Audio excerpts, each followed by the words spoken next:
क्या इंडिया को हांगकांग को सपोर्ट करना चाहिए? हांगकांग का चाइना के साथ क्या रिलेशनशिप? हांगकांग में प्रोटेस्ट क्यों हो रहे और इन सारी चीजों का हम पर क्या इंपैक्ट होने वाला है? In the next 3 minutes we are going to connect some dots and we are going to tell you about Hong Kong's new security law, because ये लॉ सिर्फ हांगकांग के सिटीजंस पर नहीं, it applies to anyone in any corner of the world including me and you. Please watch this video till the end, and if you think what we are saying makes sense, तो इस video को share कीजिए। The British occupied Hong Kong during the Opium Wars with China. In 1898 Britain और China के बीच में एक agreement हुआ जिसकी वजह से ब्रिटेन को 99 इयर्स के लिए हांगकांग को कंट्रोल करने की lease milli. In 1997, this lease came to an end and Hong Kong became a part of communist China. ये ट्रांजिशन स्मूथली होने के लिए हांगकांग के लिए एक मिनी कॉन्स्टिट्यूशन बनाया गया जो आने वाले 50 इयर्स के लिए वैलिड हो। This mini constitution is called Hong Kong Basic Law. Hong Kong has its own flag, its currency and legal system completely different from China. Hong Kong relatively free है, वहाँ पर चाइना से कम रिस्ट्रिक्शंस है। Hong Kong की press China की press जैसे completely government के control में नहीं। फेसबुक, यूट्यूब, ट्विटर जैसे एप्स हांगकांग में अलाउड है। हांगकांग चाइना का पार्ट है, लेकिन फिर भी वो अपने प्रिंसिपल्स, अपना लीगल और पॉलिटिकल सिस्टम चाइना के कम्युनिज्म से अलग रखता है। इसे कहते हैं one country two system policy. China has a completely different legal system as compared to Hong Kong. What is considered as free speech or allowed in Hong Kong will be considered as subversion by Beijing. China का legal system उनके communist party के completely control में। उनका conviction rate 99% से भी ज्यादा। And now comes the new Hong Kong security law. In simple words, Hong Kong में किए गए क्राइम्स को बीजिंग पनिश कर सकता है। The international media is calling this the end of Hong Kong.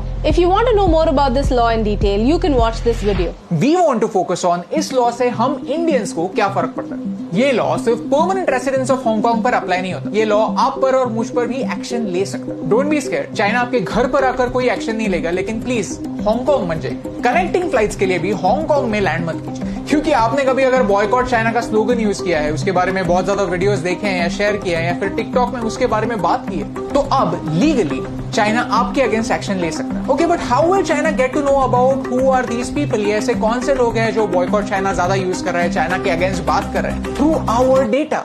Just try to connect some dots. कुछ लोगों ने पूछा कि चाइना हमारा डेटा कैसे मिसयूज कर सकता है, तो this is your answer. Joshua Wong के इस स्टेटमेंट को देखिए।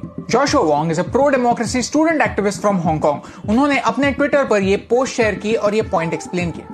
According to China's new law, अगर आपने कभी भी हांगकांग, तिब्बत या ताइवान के ऑटोनॉमी के बारे में बात की है तो आप एक criminal.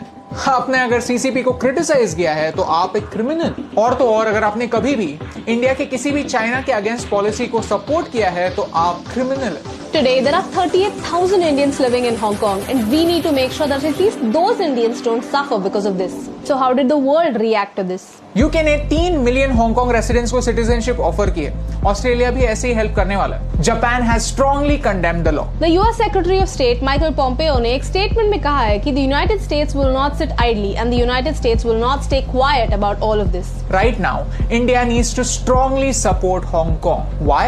Because we need to understand कि ये अग्रेशन चाइना हर जगह दिखा रहा है। यूएस के साथ ट्रेड वॉर, साउथ चाइना सी में conflict, Ladakh conflict and now Hong Kong. तो हम क्या कर सकते हैं? अंडरस्टैंड दिस कि हम कोई वॉर नहीं चाहते, but today's war is a war of perception. China victim card play करता है, अपना प्रोपेगेंडा ट्विटर पर, यूट्यूब पर जमकर फैलाता है। चाइना नैरेटिव को कंट्रोल करने की कोशिश करता है, and right now we Indians have a very important role to play. I want to give the example of Anand Mahindra sir. जब ग्लोबल टाइम्स के एडिटर ने कहा कि अगर इंडिया चाइनीज एप्स को बैन करता है तो कोई अच्छी चीज इंडियंस को मिलेगी ही नहीं, तब आनंद महिंद्रा सर ने उनको रिप्लाई दिया, चैलेंज एक्सेप्टेड। जब वियॉन न्यूज चाइना में बैन हो गया तब उन्होंने अपना बैनर चेंज कर दिया और ये मैसेज प्राउडली डिस्प्ले किया, चैलेंज एक्सेप्टेड। JSW ग्रुप, जो चाइना से $400 मिलियन के इंपोर्ट करता है, उन्होंने ये प्लेज किया कि अगले 2 सालों में नेट इंपोर्ट्स 0 कर देंगे, चैलेंज एक्सेप्टेड। हमें भी अपने लेवल पर जो भी हो सके वो करना है, बिकॉज अगर चाइना किसी चीज से एक्चुअली डरता है तो वो है लोग, real people who can challenge their fake propaganda. So this is the time to support all those people, but not just with sentiment but with knowledge. If you like this video then share it with your friends. So when China spreads fear,